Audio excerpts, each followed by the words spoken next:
Suki turned to Min Jun and yelled, "I think she's strange."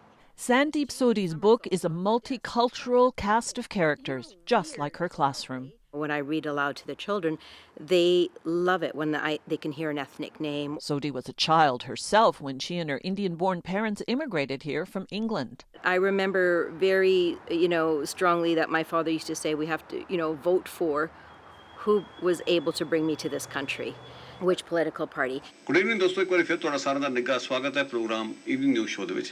The federal election is also top of mind at this daily Punjabi news program. There was a time when it was very important to have our symbolic representation in the BC ledge, in the parliament, in the city halls.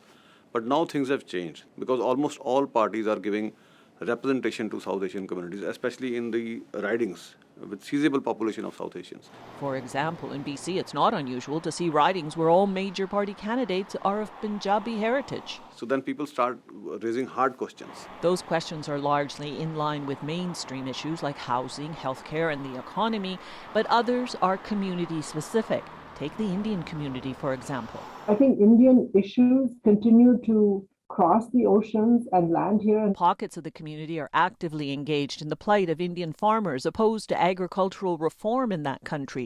There's also a push to lift the ban on direct flights from India and for family reunification.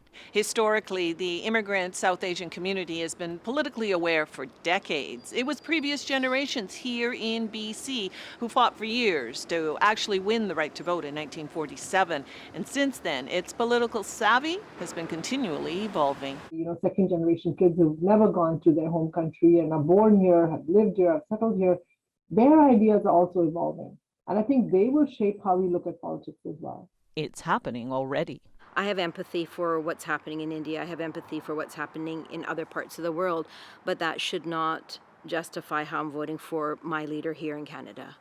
So far, none of the major party platforms mention anything about India-specific issues, but the leaders have all spoken in support of Indian farmers. Belle Puri, CBC News, Vancouver.